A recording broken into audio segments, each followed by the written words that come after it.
Yeah. Okay, so real quick, while we're finishing this up, there's things that need to be acknowledged. Number one, you look at the drain box. There's water here, there's no water here. Why is that? Because water's getting underneath the roof, traveling down under the material that's on here. This hole right here. This bubble. This water is not coming from here because this is the lowest part of the roof. This water is coming from the rest of the roof, and I'll show you where. Here's the back chimney, wide open. I can stick my sausage fingers in there. Let's take a look at the flashes. I had some extra metal up here with me. So let me see these separations. Water runs right underneath of it. Right underneath there, and certainly right into there. If I can stick my fat fingers in there. We have these seams that are not even welded or bled. This skylight that needs to be replaced or covered up, a piece of taken off plywood and then roof over top of it. These skylights are about 600. Where I'll show you a newer one. There's one right over there. Philly row home bathroom skylights with pull chains. Anyhow, you don't have to be a roofer to figure out water's getting in there. There's shingles here, which shows me that somebody was trying to do something but didn't know what they were doing. This rubber sheet isn't even down. This skylight obviously leaking. If you take a look at this. Now over here, it gets incredibly, even more unbelievable. So you have the separation of the roofing material around the chimney, and then somebody tried to pack it out with shingles. This should have been chopped out and new rubber put around it. I don't even have enough material to do a lookout flash for you. This is allowing water in. You keep trying to cement this skylight to stop the leak. This, see this discoloration? That's from water getting underneath it here.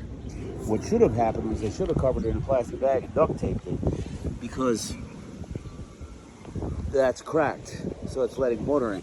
But this is how the water's getting in, is the base. See that discoloration? That's from water sitting underneath roofing material and finding a way out.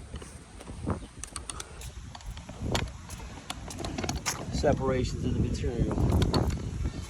Separation in the material. If I can find it with my finger, you can believe water that's smaller than my finger can find its way in.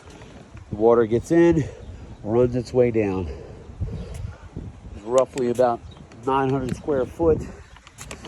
You have this little bump out, which is probably even more. Oh my gosh, look at the front roof. So that sheet that's there without any kind of flashing,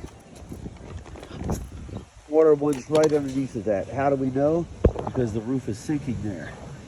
If water is allowed to infiltrate there long enough, what will happen is the wood will rot. Same thing, you have sheets of rubber set in there, but no flashing. Water goes underneath of that. How do you know? The roof starts to sink. See that? Water gets in up top. There's no flashing there. And then what happens is, these low spots. Why do you get low spots? Material settling? Absolutely not. The wood deteriorating. Not a big deal. Wood deteriorating, but when joists start to go, then it becomes a problem. So this right here, you could get away with bare minimum rubber around both chimneys. Pop this skylight, pop that skylight, and either, I don't know, trying to find a piece of plexiglass on Facebook Marketplace or something. You need a newer skylight like they have. But if you can't afford those, then drop a piece of plywood on it. If it's leaking into the ceiling, causing problems, you're better off dropping a piece of plywood over this, eliminate this skylight, eliminate that skylight, leave the frame in case income tax time or you hit the lottery or whatever. And then you can always cut the plywood back and put a new skylight on. But in the meantime, get rid of this. Plywood there, rubber over that, rubber over that, rubber over that. And then reflash the crap out of everything. Rubber on that should be as well, it's wide open. And then turn around and then coat this heavy, so heavy. 120 square foot, roughly. Probably looking at $2,500, but that's darn cheaper than our almost 1,000 square foot rubber roof. And the rubber roof will last you 20 years, but this, again, there's no water here, but watch this. Where's that water coming from? There, where it's getting in around there, where it's getting around there, where it's getting in around here, where it's getting around here. How far would you go in your car if your tire looked like that? Not very far.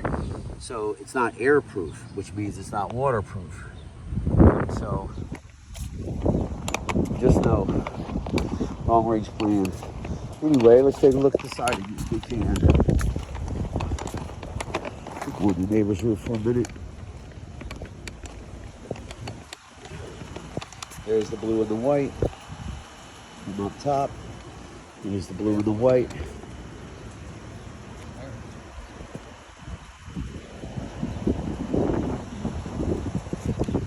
You see what we did here is we closed in that opening and put white granulated rubber down there. Like to close. Let me show you what it looks like down from the top. Okay, now here goes the top down. I want you to see what we did here.